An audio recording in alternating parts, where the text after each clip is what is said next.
Bismillahirrahmanirrahim. Assalamualaikum warahmatullahi wabarakatuh. Perkenalkan, nama saya Ima Hayati dari kelas B22. Di sini saya akan menyetorkan tugas mata kuliah Fikih Munakahat dan Mawaris. Adapun pembahasannya yaitu tentang talak. Pengertian talak. Talak secara bahasa berarti melepaskan atau membebaskan. Secara istilah, talak adalah putusnya ikatan pernikahan antara suami dan istri dengan lapas tertentu atau melalui keputusan pengadilan berdasarkan syariat Islam. Kemudian talak terbagi menjadi beberapa macam. Yang pertama, berdasarkan jumlahnya. Talak berdasarkan jumlahnya. Ada namanya, yang pertama itu talak berdasarkan jumlahnya, yaitu seperti talak ruju'i, talak yang masih memungkinkan suami untuk rujuk kembali kepada istrinya selama masih dalam masa iddah tanpa perlu akad dan mahar baru. Contohnya seperti talak 1 dan talak 2. Kemudian ada namanya talak bain. Talak bain ialah talak yang tidak bisa rujuk kembali kecuali dengan akad dan mahar baru. Talak ini terbagi menjadi dua macam. Yang pertama ada talak bain sugro, ya.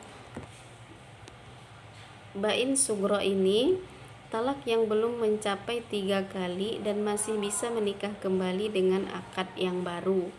Sedangkan bain kubro, talak yang sudah 3 kali sehingga suami tidak boleh menikah lagi dengan istrinya kecuali istrinya menikah dengan laki-laki lain dan terjadi perceraian secara alami. Kemudian talak berdasarkan keadaan istri. Talak berdasarkan keadaan istri ini seperti talak sunni. Talak sunni ini dijatuhkan sesuai aturan syariat, yaitu saat istri dalam keadaan suci dan belum terjadi hubungan suami istri dalam masa suci tersebut. Kemudian ada talak bid'i, talak yang dijatuhkan ketika sedang haid atau dalam masa suci tetapi sudah terjadi hubungan suami istri. Talak ini dihukumi haram tetapi sah. Yang ketiga, berdasarkan cara penyampaiannya. Talak berdasarkan cara penyampaiannya seperti talak sharih, talak yang diucapkan dengan lafaz yang jelas seperti aku menceraikanmu, kata si suami. Kemudian talak kinayah.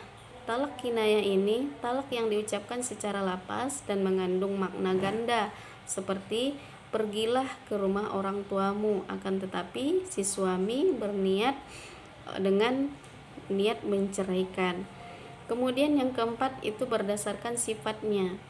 Talak berdasarkan sifatnya seperti talak mu'allaq. Talak mu'allaq ini dikaitkan dengan suatu syarat, misalnya jika kamu pergi tanpa izinku maka kamu tertalak, kata si suami. Kemudian talak mufawwad. Talak mufawwad ini yaitu talak yang haknya diberikan kepada istri untuk menjatuhkan talak terhadap dirinya sendiri. Kemudian ada beberapa ayat Al-Qur'an yang telah dijelaskan di dalam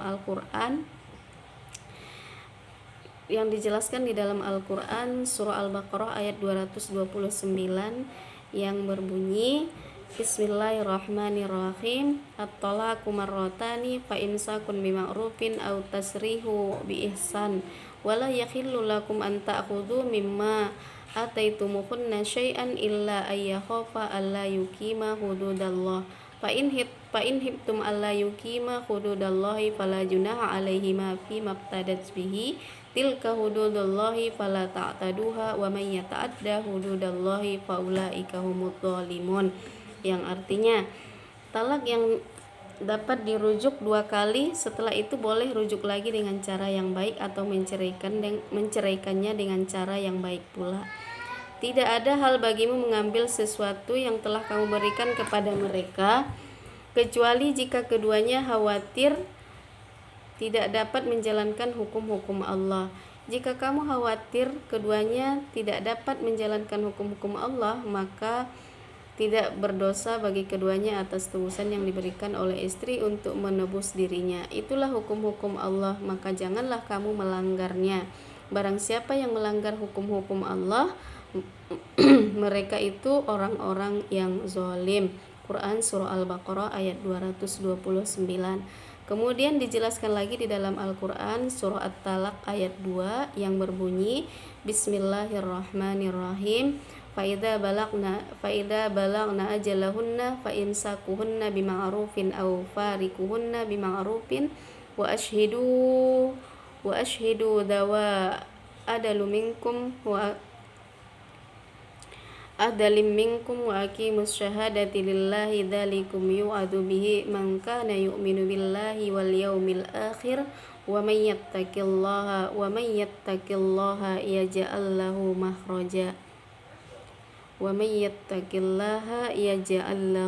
makhraja yang artinya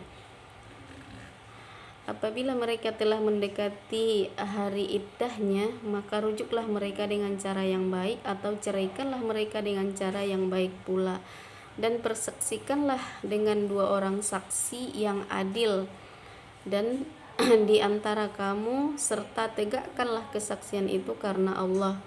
Demikianlah yang diberi pelajaran dengan itu orang yang beriman kepada Allah dan hari akhir. Barang siapa yang bertakwa kepada Allah, niscaya dia akan memberi jalan keluar. Quran Surah At-Talaq ayat 2.